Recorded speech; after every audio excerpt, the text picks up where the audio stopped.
Hello, everyone, friends, countrymen, brothers and sisters. Welcome to the latest episode of Heavy Hands. I am your host, Connor Rebush. With me, as always, is Phil McKenzie, and we are here to talk to you today about the most stacked pay-per-view card in UFC history. UFC 240. Phil, let me list them off. We've got Max Holloway versus Frankie Edgar.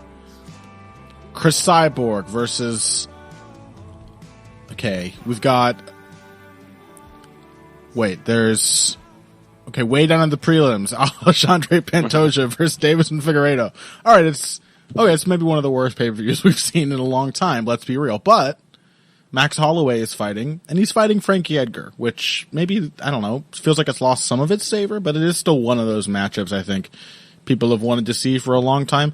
And, if you enjoyed the previous Chris Cyborg era before Nunes beat her, there's a good chance you will enjoy this Cyborg fight as well.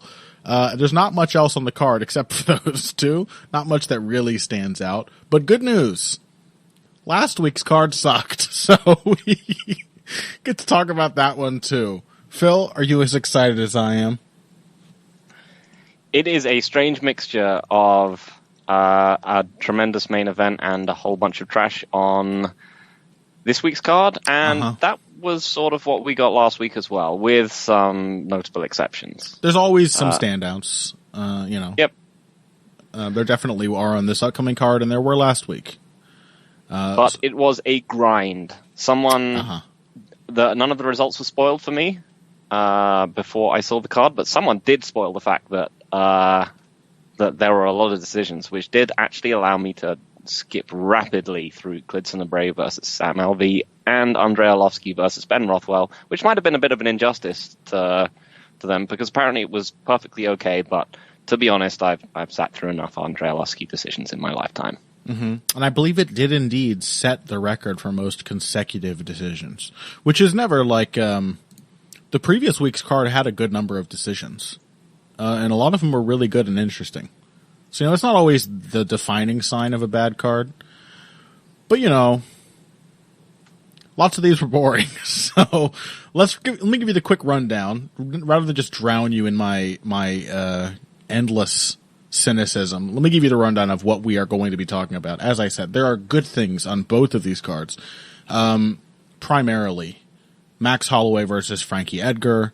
Obviously an interesting fight to break down. Will be fun to watch. Two, shall we say, legendary fighters at this point. Holloway obviously much younger than Edgar, but no doubt he will go down in much the same category after he reaches that later stage in his own career. Chris Cyborg versus Felicia Spencer, that's the co-main event. We may not have a whole lot to say about that. Jeff Neal is fighting Nico Price on the main card, which I don't know how much that means, but it is undeniably a very exciting matchup. That should be extremely fun to watch. And then we've also got way down on the prelims, as I said, Pantoja versus Figueiredo. Is flyweight still happening? Is it not happening? We still don't really know, but all the fights at flyweight are still very good. So we're going to talk about that. As for last week, Leon Edwards beat Raphael Dos Anjos in a very impressive, one in a long line of very impressive, well-rounded performances from him. Dan Hooker knocked out James Vick. Alexander Hernandez and Francisco Trinaldo teamed up to beat up a cube of air situated perfectly between them, and some other stuff happened as well. We're going to talk about all of that. Shall we start with this next week's main event, Phil? Let's do it. All right. Well,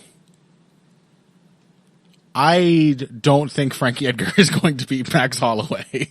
Is that a good place to lead into this discussion? Do you think this matchup has changed at all? Like, were there a couple years ago, do you think, Frank, you would have... Well, I haven't even asked, but I'm assuming that you were also going to fairly confidently pick Max here. Yes, I am. No, I don't think it's changed much.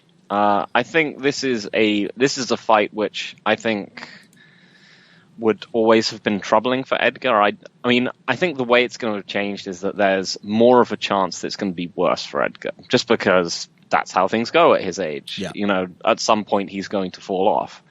It's kind of notable that he had his first actual, like, his first flat-out knockout loss to Brian Ortega recently, and then fought a very, very faded Cub Swanson after that to not tell us very much, or at least an extremely tentative Cub Swanson, let's say. Yeah. I mean, he did exactly the same things he did to the previous tentative Cub Swanson he'd faced. So, like it's not, Frankie clearly has not fallen off a cliff. Yeah. I mean, it was a fight where Swanson had decided he was going to stop the takedowns at all costs. And that is literally what he did, in that he just stopped takedowns and lost for 5 rounds. Because that is actually one of Frankie's best tactics for beating you, is when you try very, very hard to stop the takedowns, and then he sets you up for other things. So yeah, the main problem here is pace, I think. And because Edgar has traditionally relied on both his pace and his ability to adapt over time to take out his opponents. And I think this will be very, very challenging against Max Holloway. Yeah. Because he's just going to have to walk through a buzzsaw to do it. Holloway is not the same kind of style matchup like Aldo, who is just able to pivot away from Edgar's takedown attempts. He's much closer to being what Brian Ortega was. Mm-hmm. A large, high volume, accurate boxer who's just going to put up a wall of punches that Edgar is going to have to wade through. Mm-hmm. A taller guy who can pressure you and then counter you. Like nonstop for 5 rounds, even more so than Ortega would have been able to. Yeah. I tend to agree, man, and I want to talk more about the pace thing, because it's a defining trait of both of these fighters, and I'm glad you brought that up, because this matchup makes me think of the ways in which Frankie's pace has made up for some other elements in his game for a very long time. First thing, this is just a weird observation, but Frankie Edgar has fought almost all short dudes throughout his whole career, which is kind of weird for a guy who is famously so small. Like, Ben Henderson is not a tall lightweight, and he's one of the taller guys Frankie's ever fought before that Brian Ortega fight. And there was Yair Rodriguez and Brian Ortega, one after the other. But otherwise, like Chad Mendez, Cub Swanson, like BJ Penn is one of the taller dudes he's fought. So that's interesting. We don't really have a good grasp of how well Frankie can tackle a reach disadvantage, a significant one of height and reach. But the other thing is, there have been many, many fights in Frankie Edgar's career where pace has compensated for, frankly, lots of other things that he is generally credited with doing well. Like his footwork and his defense have often been huge problem spots that, because of his toughness and his ability to work at a high rate, he's gotten past. And what happens, basically my question is, what happens when Frankie Edgar, when his pace is not only, the one advantage he has over his opponent, but in fact his opponent seems to have an even more relentless pace and has better defense and is a longer limbed and more accurate striker and more aggressive with higher output.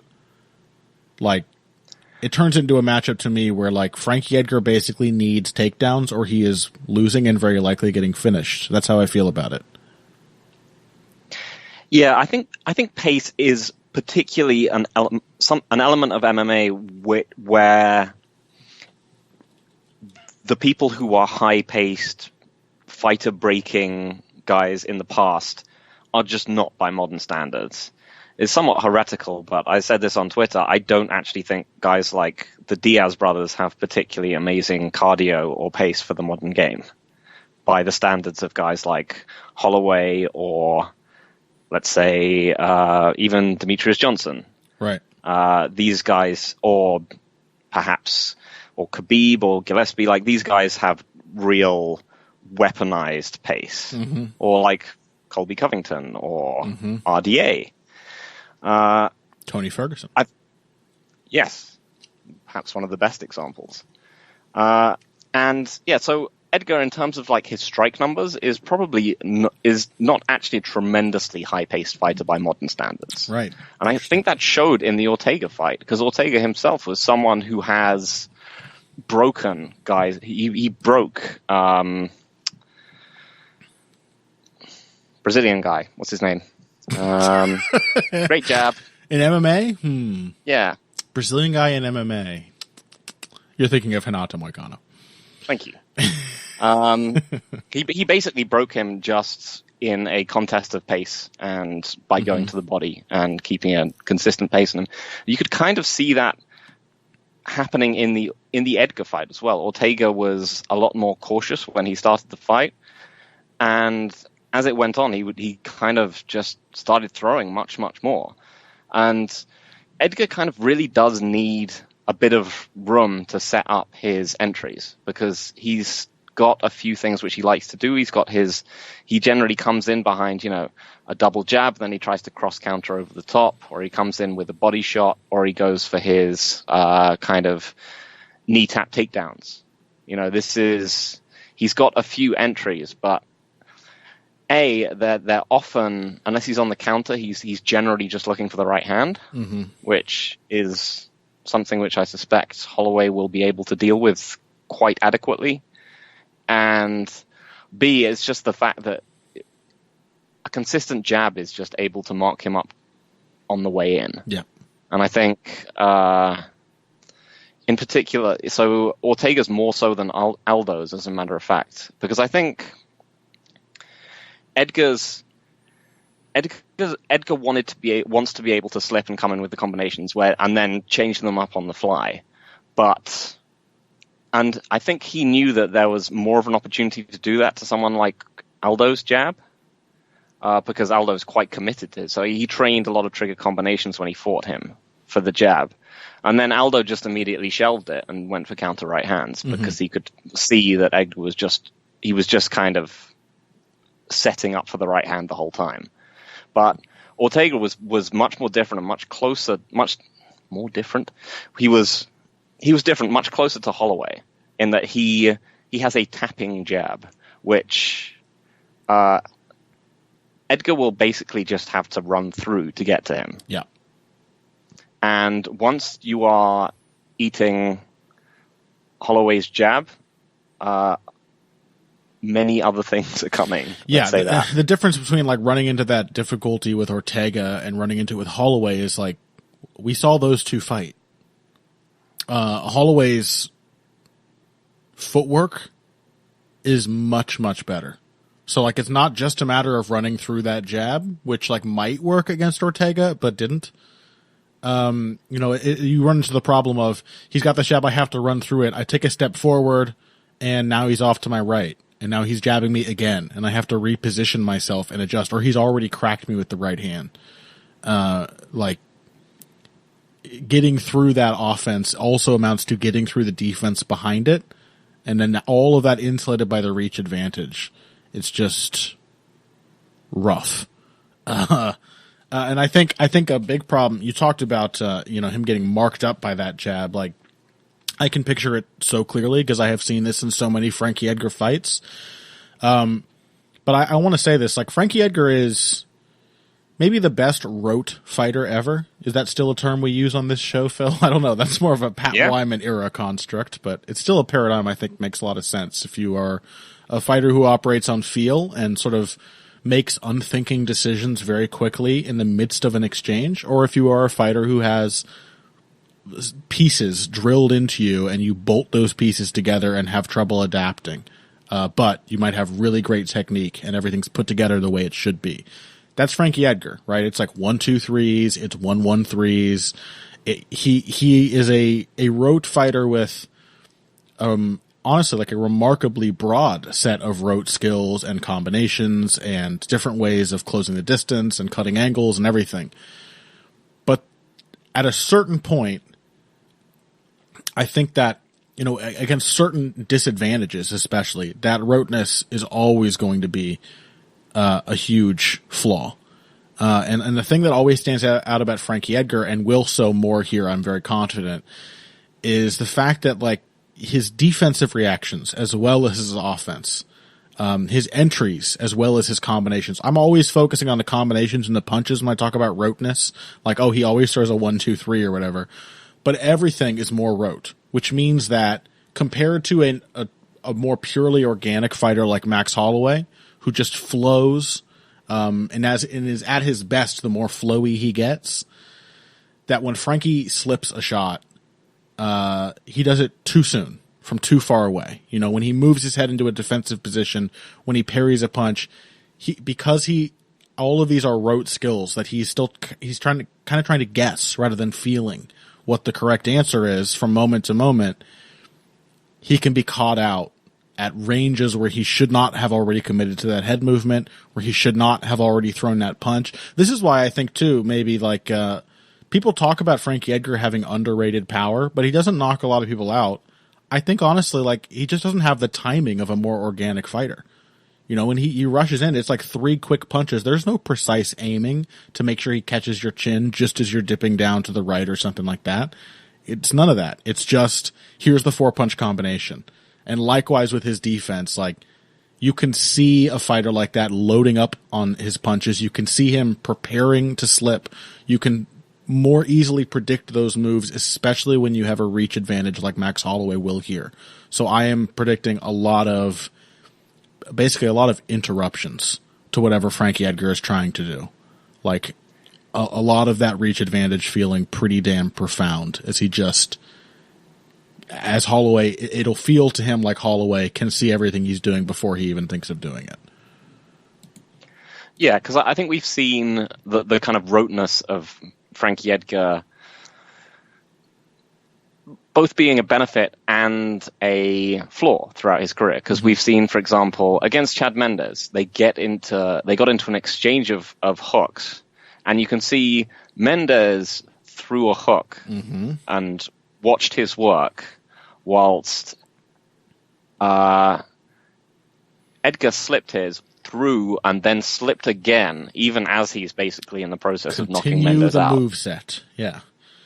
Yeah, but conversely, his tendency to slip and always slip in the same way meant that he basically got thumped by the same uppercut from Gray Maynard twice, and then Brian Ortega at various different stages in his career. Because it was, as you said, it was kind of a robotic response. And against... Go on, sorry. Yeah, I mean, it's, as you said, it's something which is reasonably high percentage. It's a good thing to move your head after you throw. Yeah.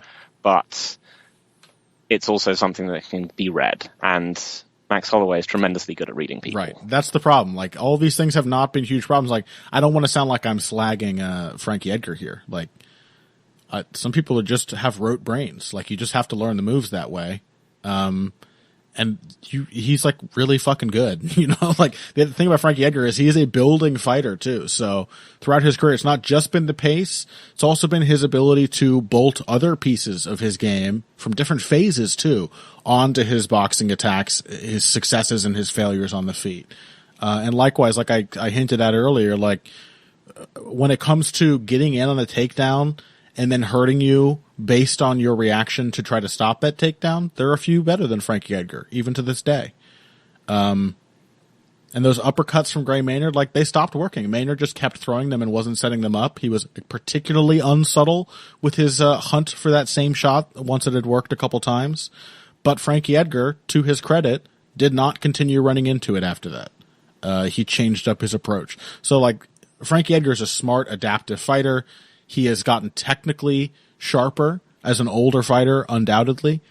But I just think like Max Holloway Frankie's at a physically more depleted point than he has ever been at any other point in his career. But also Max Holloway would have been a nightmarish style matchup for him at any point. So, so you mentioned the wrestling. So how do we see that playing out? Because as we said, Holloway's footwork is primarily built, or like his gift in his footwork is offensive. It's not defensive like Aldo's is, for example. He's not just going to be able to. Do we think he's just going to be able to snuff out takedowns like Aldo did? I think so. Like, he does not have Aldo's takedown defense, certainly. He has the reach to force those shots from a longer distance. I think that's going to be a problem. But he also has the height. And I just think, like, pushing down on Frankie Edgar's head, like, Holloway is very, very good once it gets to the clinch at thwarting takedowns and wheedling his way out. He has this, like, one move that he goes to over and over where he will just overhook, crossface, scoot out, and disengage. You know, he really likes clinch positions where he's not, like, fully committed to an underhook. He's not locked up with his opponent. And I think that's part of the secret of why it's been so hard for such a long time to take Holloway down, is that he doesn't really, like, let you wrestle him. You know, he does not let you, like, establish a position and trap him into a prolonged wrestling battle. He will grab one arm overhook because he's tall and he can yank you up, and then he'll either grab a wrist or wrap up your head and just get right off the fence. And I don't know. I don't see how Frankie's never been like he's never been that kind of takedown artist where he just, like, consistently hits you with a big blast shot over and over again. You know, like, maybe the most persistent wrestling we've ever seen from him was in that Jose Aldo rematch. But I don't even know if he's capable of that anymore. Anyway, what are your thoughts? What do you think? Yeah, I mean, I mostly kind of just agree with everything you said. Yeah, I do like Holloway's takedown defense game. I like the way, he just basically prioritizes snapping down the head and attacking wrists and getting away as quickly as possible. It's a lot like Jorge Masvidal's takedown defense. Yeah, actually, yeah, now that you mention it, it's not dissimilar at all. I do have some question marks, I have to say. I do think that, the general physical matchup seems very poor. I really just don't trust Edgar to be in his prime, to be as durable as he was. But it is also notable that Holloway has never really faced a committed wrestler. That is an interesting point. And yet his wrestling defense has looked technically unquestionably sound. He's also got that guillotine, which, as a tall guy, you know, like, because we also have to consider the quality of Holloway's grappling, which has also looked remarkably good. This is, by the way, we're spoiled by the well-roundedness of fighters today. Every once in a while I have this thought, but, like, holy shit, Max Holloway is good at pretty much everything. And that's crazy that we still think of him as a striker, but the baseline level of skills he has on the ground and everything else. But yeah, it's a fair point. Like, who's the best wrestler Max Holloway's faced? It's Ricardo Lamas, who barely shot on him, and maybe that's just because he didn't see an opening. But you know, Lamas is an opportunist at heart, and we know this. That he probably just didn't have a takedown lined up. Yeah. Whereas Edgar, he will take risks to do so, but he will create his own opportunities in a way that I think the last committed wrestling threat that Holloway really fought was probably Andre Feely. Probably. Who I did think hit takedowns on him, but that's...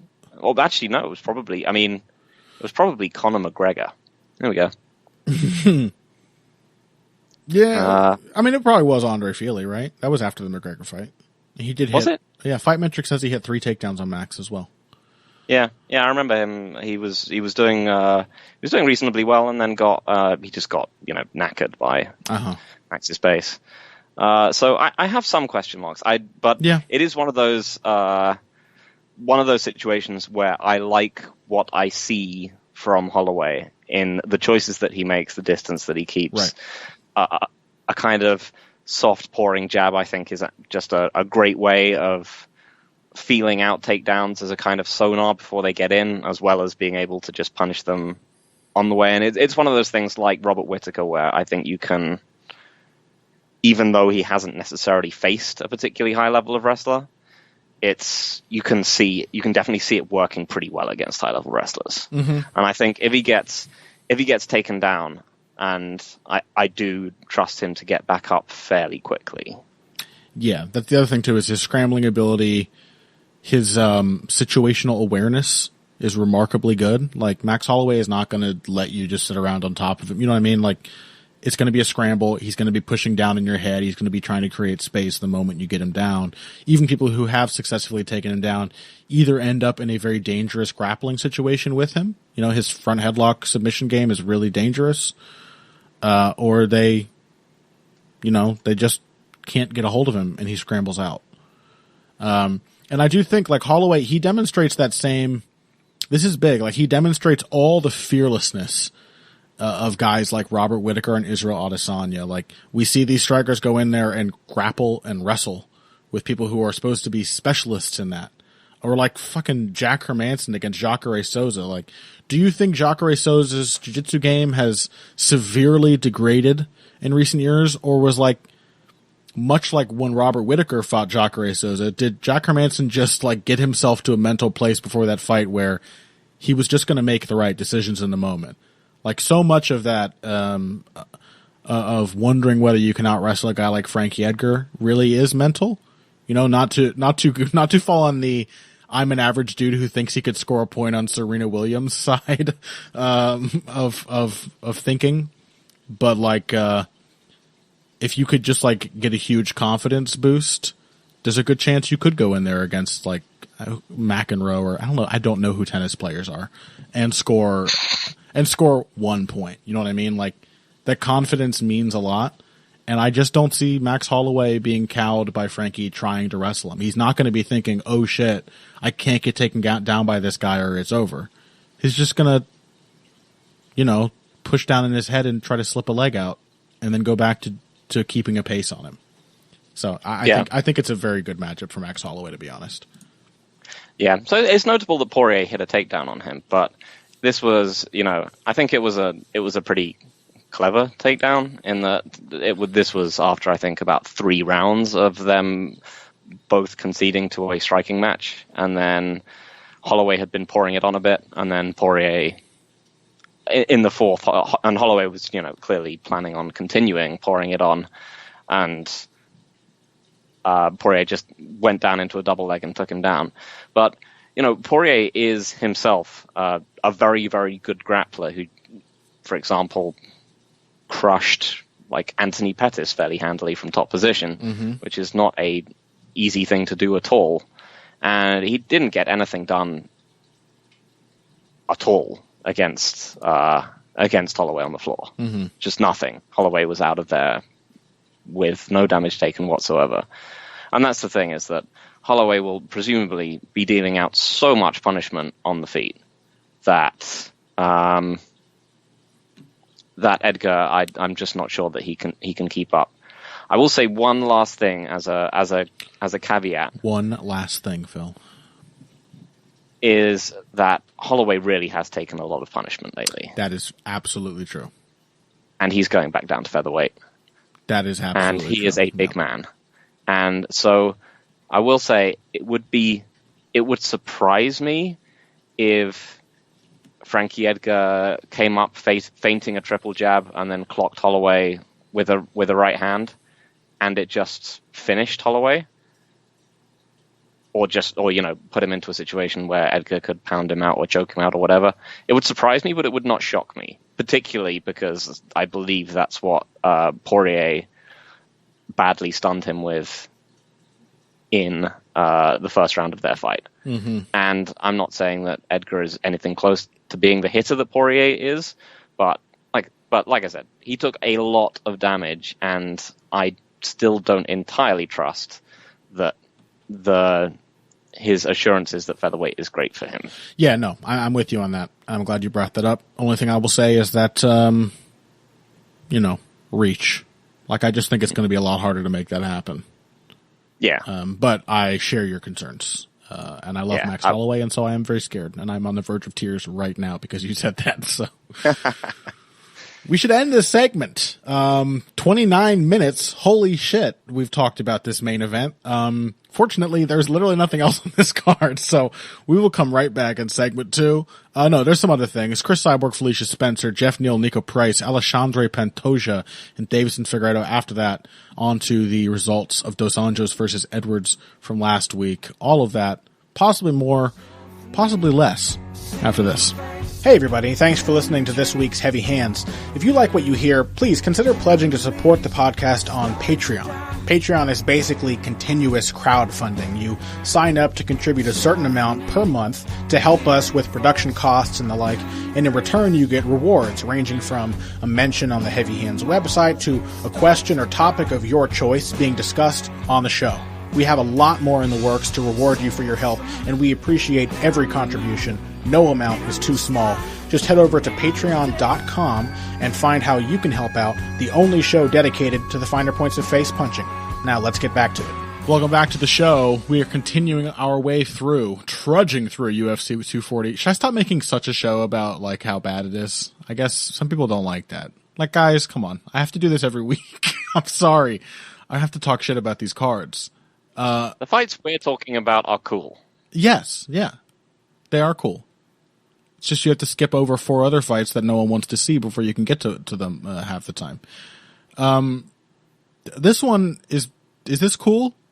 Chris Cyborg versus Felicia Spencer for the women's... Is this for the women's featherweight title? No, it can't be. Is it? No, Nunes must still hold it. I don't know. Probably like 3 days from now they will make this an interim title fight. But as far as I know, merely a women's featherweight fight. Such a rarity in the UFC, having a women's featherweight fight that is not for a title.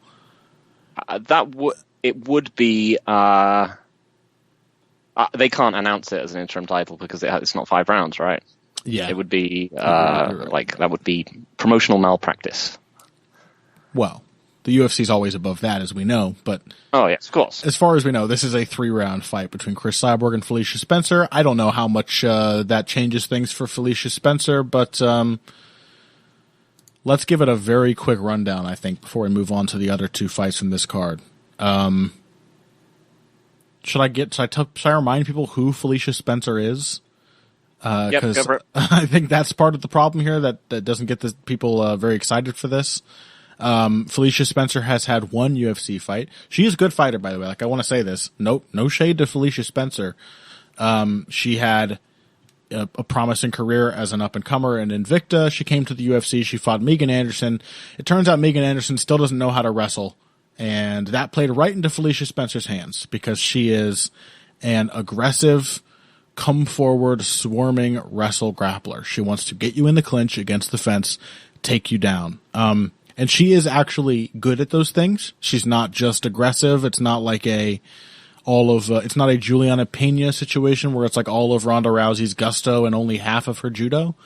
Felicia Spencer showed genuinely good wrestling chops in a lot of her previous fights and against Megan Anderson. She is a really suffocating, control-oriented grappler on the ground. And she has a nasty habit of taking people's backs and submitting them with the rear naked choke. Almost all of her fights, I think she's won that way. But she's only had 7 of them. And it wasn't wrestling that Amanda Nunes used to beat Chris Cyborg, was it? Several women have tried to out-wrestle Chris Cyborg. It usually doesn't work out. So that's kind of my very quick read on this fight. Chris Cyborg should be pretty heavily favored. What do you think? Yep. This is basically a redux of the Tonya Evinger fight. Uh-huh. And unless Cyborg has completely fallen off a cliff. And, I mean, she has indicated, like, I have been somewhat surprised at Cyborg's reaction since the Nunes loss. Mm-hmm. It hasn't really seemed like she's particularly desperate to get that belt back, maybe because she thinks not without justification, that the UFC are shitheads and she doesn't want to work for them anymore. It's also quite possible she's embarrassed at the way that fight played out. Yeah.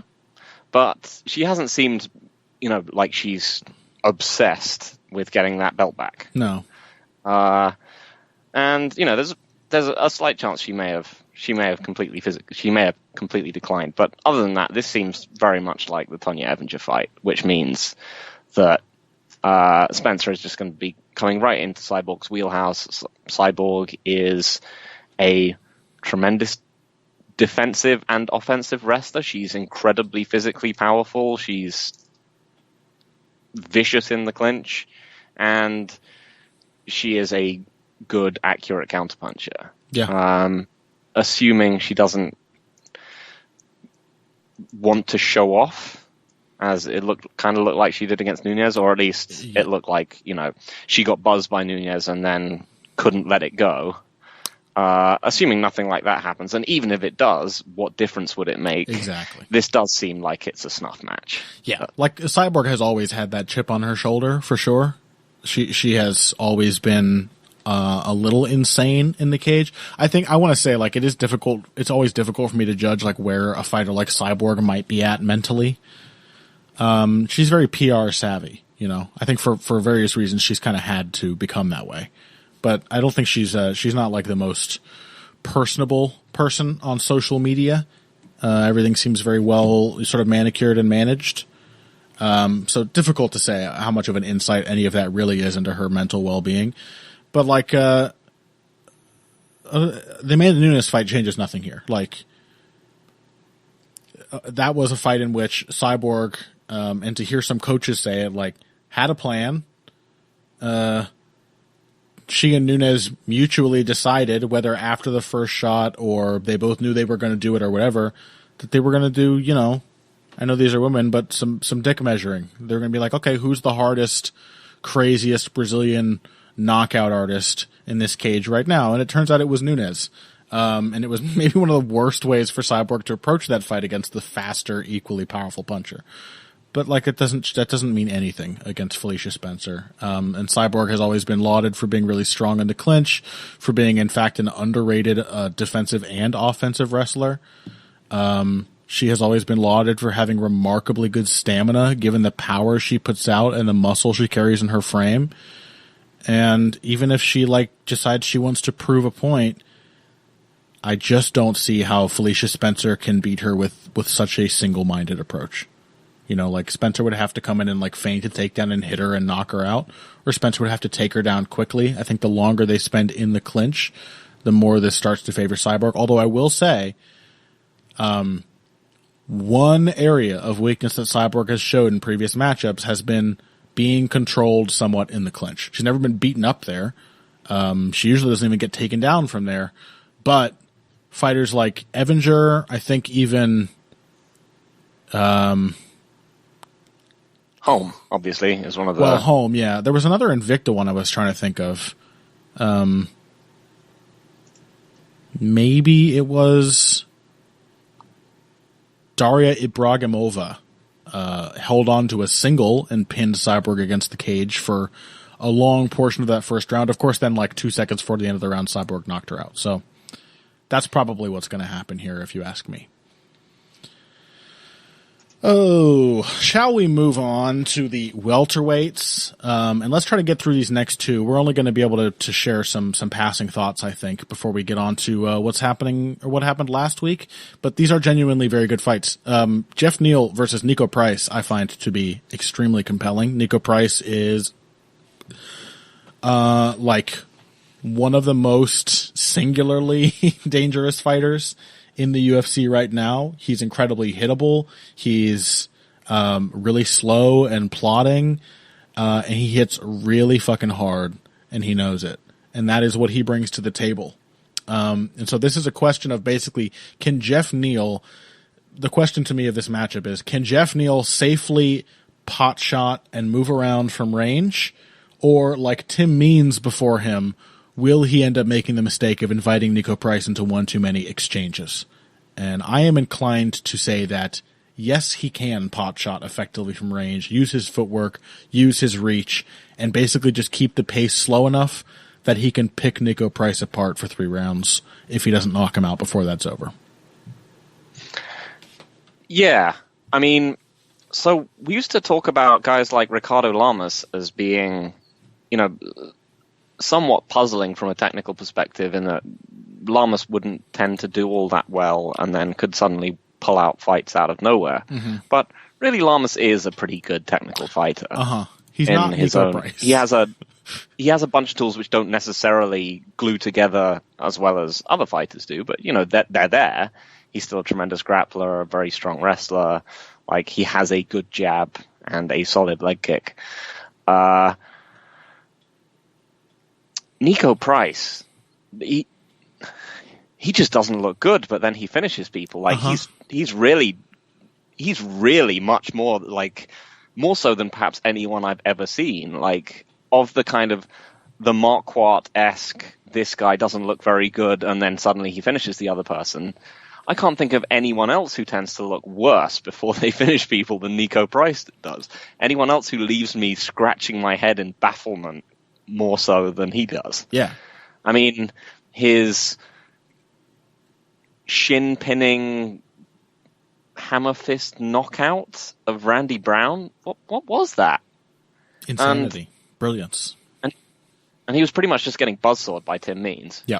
I mean, if they remade that match, I would still strongly consider picking Tim Means. Yeah. It was only like like Tim Means he had the same problem there he had against Sergio Moraes, which like he's just a fighter who likes exchanging, but he was clearly way better in the exchanges than Nico Price until he got hit. Yeah. And he's also been someone who's traditionally had an incredible chin, and it clearly didn't matter because Price deaded him in one punch. Yeah. So, I mean, Jeff Neal, he seems like a real prospect. I mean, I was very impressed with that win over Bilal, remember the name, Muhammad. Mm-hmm. And it wasn't just the technique, it was the composure. Mm-hmm. Because Bilal Muhammad is, he's a Frankie Edgar-esque fighter. He is somewhat rote, somewhat hittable, but he is tremendously determined. He is always thinking. He is always kind of moving forward and adapting. And for the most part in that fight, until the end, when Bilal Muhammad Bilal, remember the name Muhammad's sheer willpower kind of carried him through to winning a bit of a Pyrrhic third round. Neal was able to beat him in the clinch, deny takedowns, and just tag him at will. And so, yeah, I mean, I have to pick Jeff Neal. He seems like a much better fighter. But then there's just that thing is that, like, there's tons of people I would pick over Nico Price because they seem like much better fighters than him. But he just seems to have magic finishing people superpowers. Yeah. And I don't know what the limit of them is. Yeah. No, honestly. I mean, I would say to Neal's benefit, he is decidedly not the same kind of striker as a Tim Means. He does not welcome exchanges and try to counter people when they're swinging at him nearly so much. It's a lot more keeping his feet under him, moving to maintain the right distance, and timing his opponent's steps and movements to stab them with pot shots. It's a lot more single shots and short, like 2-shot combinations, punctuated by footwork, and otherwise, like, he's going to draw you in so he can poke you and then get away. He's not going to draw you in so he can trade with you. And that's what got Tim Means in trouble. That's obviously a very risky style of counterpunching. No matter how much you hit Nico Price, how much you're dominating him, that's way riskier than the game that Neal plays. The one thing I will remind people of, because I have to at every chance I get, Jeff Neal's most conspicuous loss, only one of two, a third-round knockout to Kevin Holland. And Kevin Holland put some pressure on him as Jeff Neal got tired. And then he leapt in with a weird right hand and staggered Jeff Neal and swarmed him to get the finish. And that definitely sounds like something that Nico Price can do. The only difference to me is that Nico Price is way more plotting and hittable than Kevin Holland. So I think he's probably even more likely to get a finish like that if he gets the opportunity, especially if, like we did see in the Muhammad fight, like we did see in that Holland fight, if Neal slows down.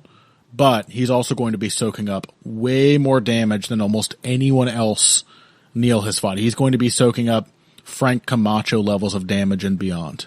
So it's hard not to Neal. I will say it will be hilarious if, like, Jeff Neal goes on to have this amazing career, as it looks like he very well could, of, high quality wins and technical performances, and he somehow ends up with, like, losses to Nico Price and Kevin Holland being his, like, two of his, like, only major losses.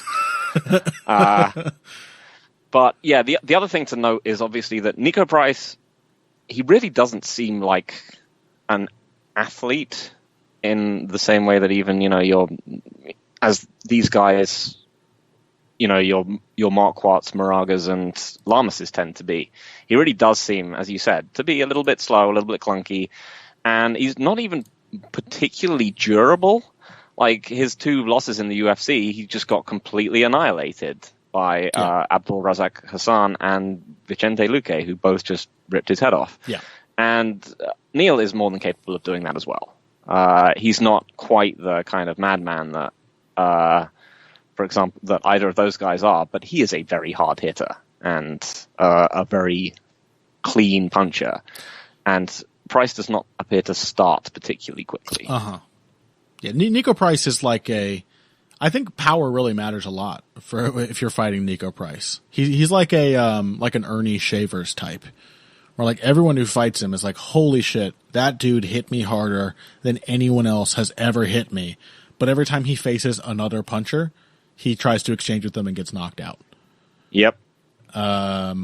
So it's finding the sweet spot for Nico Price, where the sweet spot between like the extremity of his finishing ability and the extreme underdevelopedness of his skills. And I just think Jeff Neal is a little too powerful, but also more cautious and more skilled than most of the guys Nico Price has beaten. So that's. Do you think that Jeff Neal is going to decision him? Because that would be the only time. I think. Has Nico Price ever been to a decision before? Yes, he has once. Couple. Against Willie Hosh. 2, actually, before the UFC as well. Oh, no, I'm sorry. I'm looking at Jeff Neal's page. 1 decision. Other than that, yeah. Yeah, Nico Price really is a kill or die dude. So I guess I got to pick Jeff Neal to knock him out. Yeah. The thing is, like, I think maybe like the safest thing for Jeff Neal to do here would be to try his hardest not to knock Nico Price out. Like, it may happen incidentally, but the more he fixates on trying to do it, the more likely it is that Nico Price will surprise him. Yep. Okay, we have like 0 time to say anything about Pantoja Figueiredo. So why don't we take a break? When we come back, we are going to say a couple words on that fight, and then we're going to cram in as much Dos Anjos Edwards as we can. But we've gotten some remarkable mileage out of the 2 or 3 really genuinely interesting fights on this upcoming card, which means hooray, hooray, we don't have to talk to you about all the stuff that happened last week. Coming up after this. Financial support is fantastic, but there are other, even easier ways to support Heavy Hands. Perhaps the best is by spreading the word.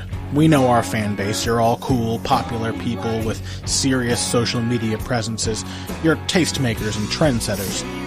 Okay, there are 1 or 2 of you that don't fit that description. You know who you are, but no matter what, you can always help us out by telling folks about the show. And you can also give us a positive rating and review on iTunes and Stitcher, things like that. We rely on word of mouth and positive feedback to grow and improve, so thank you very much for your time and your help. Now, back to the show. Shall we? Yeah, let's do it. All right. Pantoja versus Figueiredo. The flyweight division trudges forward, limps along. And I don't know, maybe it is because they did winnow it down, like in this incredibly brutal trial by fire style, but like the 7 flyweights who are left do combine to make a series of very interesting matchups. I will say that. And that's Pantoja and Figueiredo. Like, these are 2 of the top ranked guys in your division. Also definitely 2 of the most consistently exciting fighters in the division. And it's Davis and Figueiredo's comeback fight. Is it a comeback for Pantoja as well? What was his last fight? No, he's on a 3-fight winning streak. 3-fight winning streak. Yep. And his last win was over that knockout over Wilson Hayes. Yeah, it seems a bit of a bummer to think of. Like, it's one thing for kind of older fighters to be washed out of the UFC flyweight division. It's even more of a bummer to think of, like, you know, the prospects, the up and comers, the guys who would be coming up the ranks, to think of, like, where are you going to go then? Yeah. But yeah, this fight should be awesome. Although I am somewhat scared that it may be a little slow-paced. You think so? Yeah, for a flyweight fight. Pantoja is he's become more of a counterpuncher over time, I think. Mm-hmm. And Figueiredo he's always been a burst fighter. And I do somewhat suspect these two might cancel each other out somewhat. Like, neither one of them will want to give the other one an opening, particularly as Figueiredo had his first loss in his last fight to José Formiga. Mm-hmm. So I think I trust... I thought Pantoja's performance against Hayes was excellent. Mm-hmm. And probably serves to assuage some of my concerns because he did go after Hayes with combinations. But I do also think that he is a natural technician and a natural, a man with a finely developed sense of risk, let's say. And someone like Dustin Ortiz was able to break that just by being incredibly relentless. But I don't think Figueiredo is someone who is very relentless. That is a good read, actually. I like that. Because Figueiredo's he's definitely willing to be a pressure fighter. But he is not a swarmer. It's a lot of pressure, touching the hands, sort of corralling you around. It's very much like Yoel Romero's pressure. I just can't think of Figueiredo without making that comparison. But the other thing is that when Pantoja... to think of it, Pantoja has actually had a remarkably successful career. Mm-hmm. Holy shit. I think of him as a fighter who has had more ups and downs, but he has not. Nope.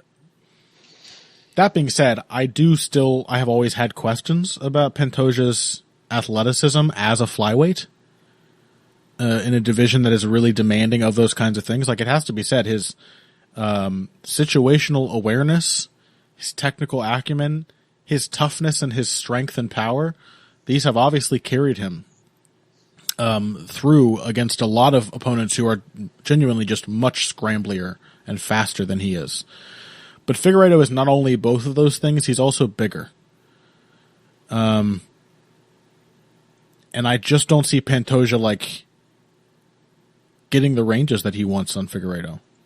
And without a lot to time, if it does become that sort of slow fight where Pantoja resorts to countering and Figueiredo resorts to not giving him much to counter, I think I would just automatically favor the bigger, younger, more athletic guy. But maybe that's a lazy man's fight analysis right there. Davison Figueiredo is older than Pantoja by 2 years. What? Yes. What? Okay. He's Yoel Romero. He's the equivalent age of Yoel Romero. He is 31. If you just scale him down. Yeah. 31 is the 49 of flyweight years or whatever. Yeah. Whatever Romero is at this point. I'm glad you understood that. We're having to we all understand how the scaling works as people That's true, get by the younger way. and older in this sport. That's a real thing. Younger fighters tend to wash out before the bigger guys. Because it's just more volume that they're absorbing. And it's like the lifetime of a fly. I wonder, does a flyweight who lives and dies in the span of 3 days feel like he has a full life because it all moves so quickly? I always wonder. I still favor Figueiredo for athleticism and size here more than anything, especially if, as I think it may, we get to more of a stalemate. What do you think of Pantoja's wrestling as an answer to Figueiredo's pressure, though? Yeah, that's the thing that I'm a little concerned about from his perspective, because he's been very confident in his counter. He's become really a sprawl and brawler type. Mm-hmm. He's just very confident in his stand up and his ability to scramble should it hit the mat, but not really an offensive wrestler in the same way that Formiga became. Right. I don't necessarily know if I trust him in the same way to hit counter double legs. And that was the thing, is it's not like Figueiredo has shown no takedown defense. He's been taken down, of course. It's also not like he's shown none of that, no scrambling. It was the perfect timing of Formiga that really got him down. That undid him. That Formiga was able to just perfectly time those takedowns and take him down before he had a chance to use his size or his strength or his scrambling ability to get out of it. And otherwise, like, who's the other best wrestler Figueiredo's fought? It's probably Jared Brooks. Yeah, that was actually pretty close. Yeah, Moraga's that's true. Moraga, but Moraga may be a better parallel to Pantoja in terms of athletic ability than Brooks as well. But I still favor Figueiredo, but not by much. Yeah, I think I might take a flyer on Pantoja. Okay. I liked the composure he showed in his last fight, and I think that Figueiredo, I might have slightly overplayed the value of Figueiredo's athleticism. I mean, I think he might be closer to a kind of Yuri Alcantara than I might have originally thought. Like someone who is clearly tremendously athletic and has a number of incredibly dangerous finishing gifts, but also just has some flaws which just won't go away, including like some resting and scrambling issues and an inability to stay consistent. So I'll take Pantoja. We must remember that a big part of what allows Yoel Romero to be successful is that he is that type of fighter plus world-class wrestling. So yes. Without that, the crazy athlete who just kind of makes it up as he goes along doesn't always work out. We'll see. Do you want to do a little recapping? Yeah, let's do it. All right. Well, why don't you take the lead on Leon Edwards, Raphael Dos Anjos?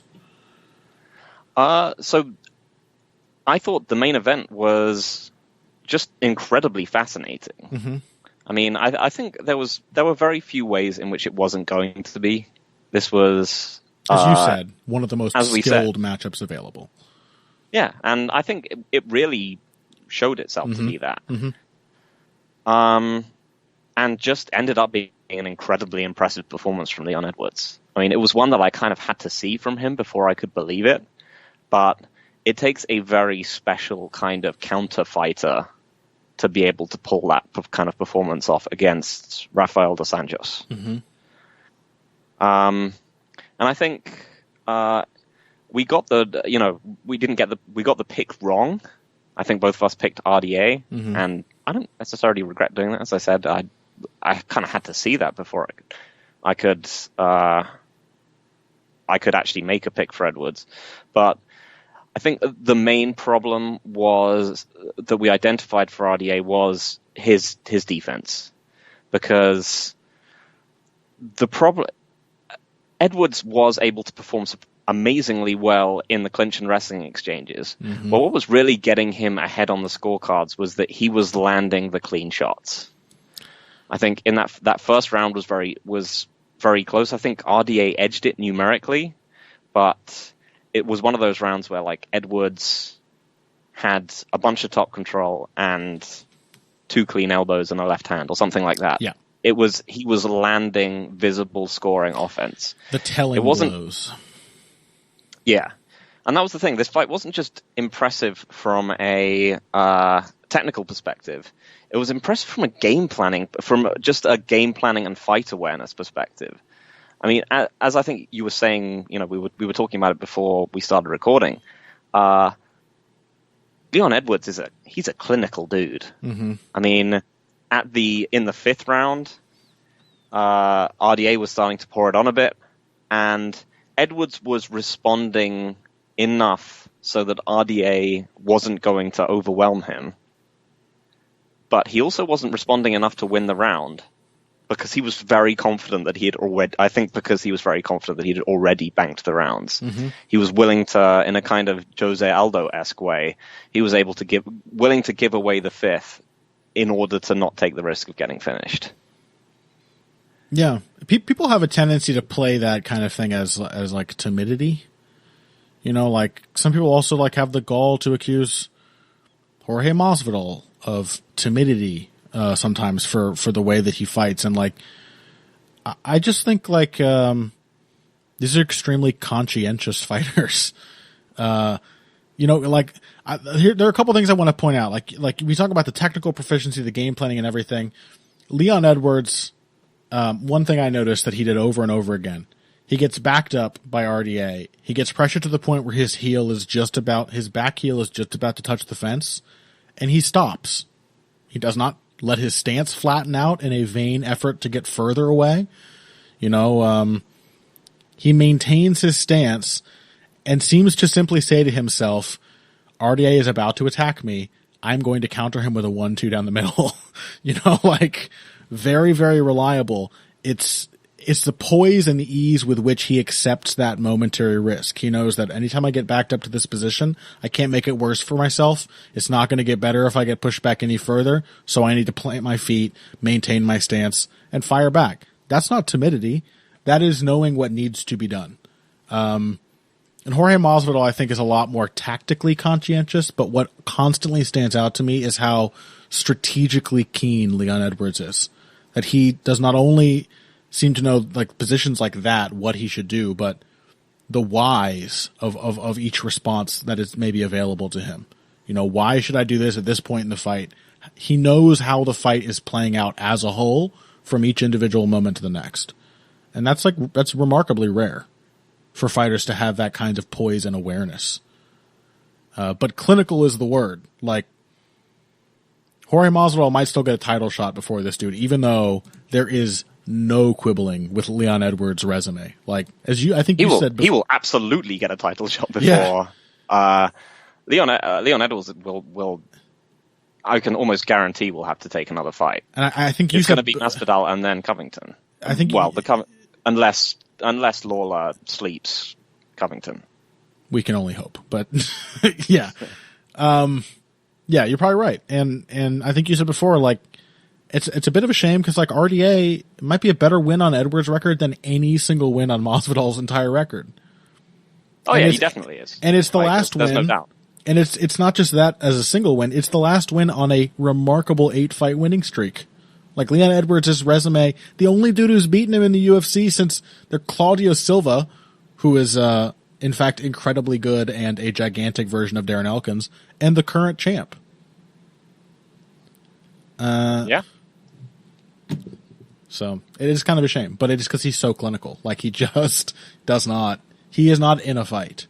For all intents and purposes, when he's fighting a dude like RDA, it's remarkable to take the fight out of the fight, but he is just picking him off perfectly, interrupting him before he comes in. That's kind of that roteness of defense I was talking about with Frankie Edgar earlier, but is just able to interrupt him and time him trying to close the distance over and over. Yeah, his ability to, they were talking up the leg kicks a fair amount, but he did a remarkable job of making sure they landed with the foot a lot of the time. Very few hard, shin to thigh. He probably landed about as many clean shin to thigh leg kicks as RDA did. Mm-hmm. And that's he doesn't shy away from those things. This is not an overly cautious fighter. This is a fighter who just rides that line perfectly. He's very comfortable just staying on top of the fight. He feels in control. It's pretty rare. Yeah, very un-MMA, right? Yeah. It's very boxing. Because we used to kind of talk, you, me, and Zane, about how Leon Edwards didn't like the pocket. And in some ways he clearly kind of doesn't, but also if he's riding the edge of it, he's an exceptionally, I don't even necessarily know if I want to use the word confident fighter. There's just this icy void in front of you, waiting for you to make mistakes. Exceptionally impressive. It was amazing to watch, because it's one thing to overwhelm RDA with physicality, and it's another thing to just, I don't want to say outclass, because this was not an outclassing. I don't think it's just another thing to just get out in front and just stay there with technical acumen. So I think people have noted RDA doesn't tend to win when he can't out-wrestle the other guy, but even that is very much understating what a tremendous technical threat RDA is everywhere, because I think if you'd said you're not allowed to take Robbie Lawler down at any point, he still would have pretty much kicked the shit out of Robbie Lawler. And he did a great job of trying to work his way back into the fight. You know, you could see him working his way in for body shots, keeping going for the leg kicks, but he just couldn't get anything going in the clinch. He couldn't get his takedowns working. He lost the wrestling exchanges, and he just kept getting hit by that crossface into left elbow. Yeah, can I say, like, Leon Edwards is maybe the definition of championship material. And that, like, to be able to play that style consistently, as you said, to just get ahead and just stay ahead, like, that strikes me as very similar to the kind of poise you need to defend a title for a while. If they make that 165-pound weight class, I think he probably could make that, and I would probably favor him quite strongly to be the champion in that weight class. Like, that was genuinely impressive. Yeah. Again, like, one of the most impressive things to me was his poise because some people were talking about, RDA's improving boxing and stuff like that. That they think he's lost the ability to pressure as well as he once did. And maybe there's probably a bit of that. Like, he's broadened his skill set. I don't think he's not quite as relentless or aggressive maybe, but like, Leon Edwards just didn't let him do it. He didn't back up any more than he needed to. He was consistently ready to slip or pull or parry and then immediately come back with a counter. He was always, like, just at the wrong range. And, like, what are you going to do? You're going to, like, press forward recklessly and get deaded by the dude who's so confident in his range that he's just casually let you miss 4 strikes in a row and countered 3 of them. I just think, honestly, like, this was a really strong performance from Leon Edwards. And he continues to show, like, great preparation, but also, like, a continually flexible and expanding skill set. And poise. That's the thing that stands out again and again. Just so goddamn cold and efficient and poised. Against RDA. It was very impressive to me. We have, like, no time left. All of these fights are apparently very interesting. More so than I thought they were. Let's pick one more fight to talk about here. We were both happy that Dan Hooker knocked out James Vick, but honestly, I kind of want to talk about Hernandez Trinaldo. Yeah. It was bad. It was real bad.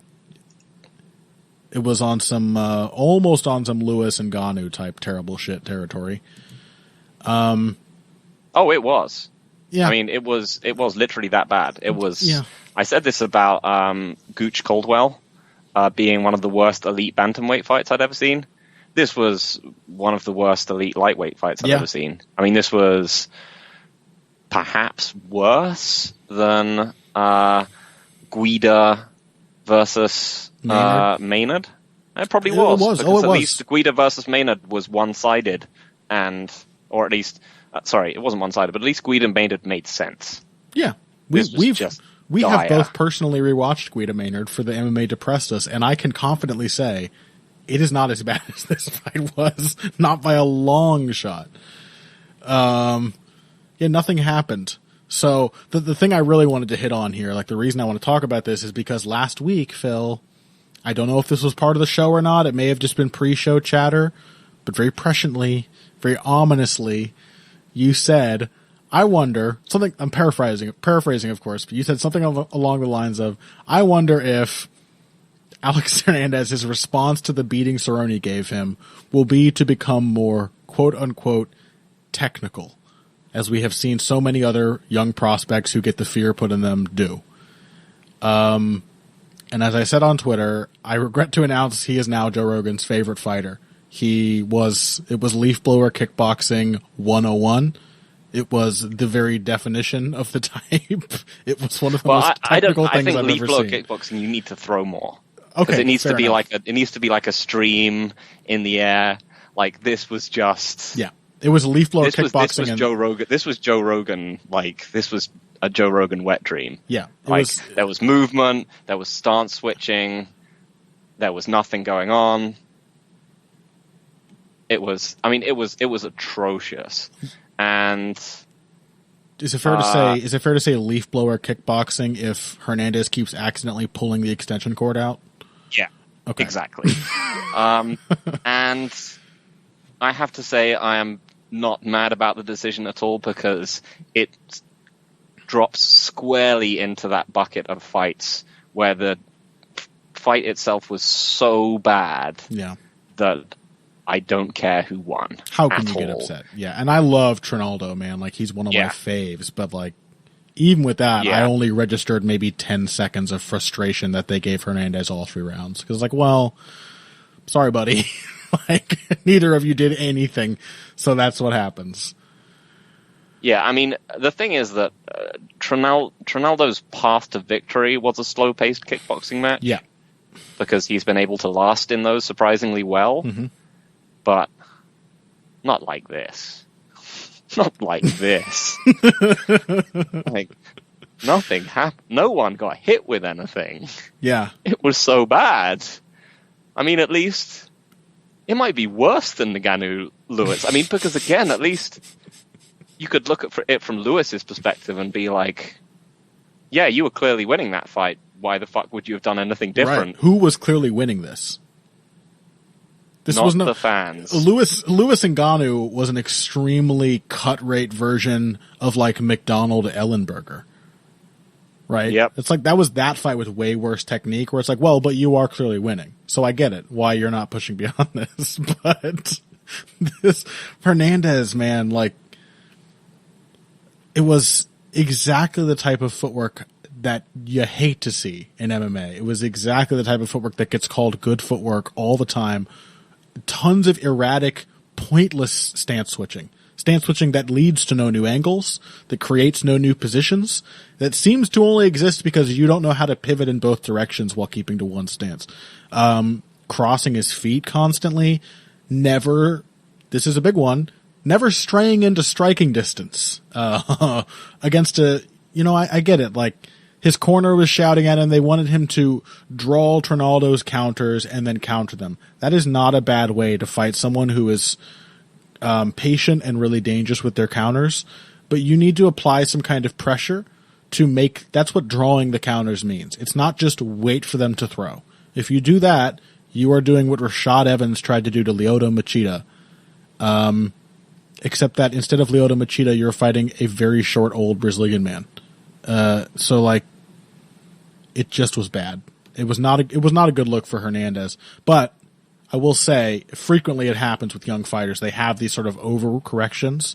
And also like if this is the start of an attempt by Alex Hernandez to truly improve the technique and strategic application of his kickboxing game, then like it's also not unusual that we see fighters have some serious growing pains when they try to make a drastic style change or a drastic technical adjustment. So the one thing I will say is that Hernandez was like afterwards, he was like, "I'm my own worst critic," and I was like, "I bet you're not after this." Clearly fight. not, because after that fight, he said, "I thought I landed good in the exchanges." So he also referred to it as a dogfight. A dogfight between two extremely skittish and like movement heavy dogs. One can only see. There was one point where like Hernandez like galloped in a circle around the outside of the octagon, and Trinaldo just completely abandoned his stance because he was like, it actually takes some effort to maintain this. Yeah. I am old as shit, and just kind of walked around in a circle for a bit, just following him, just like as you would walk to pick up your groceries kind of thing. It's just like, yeah, and just watched him. And Hernandez didn't want to do anything about that. He wasn't like, he's out of position. Like, no one had a response to anything that actually happened in this fight. They only responded to what they thought might happen.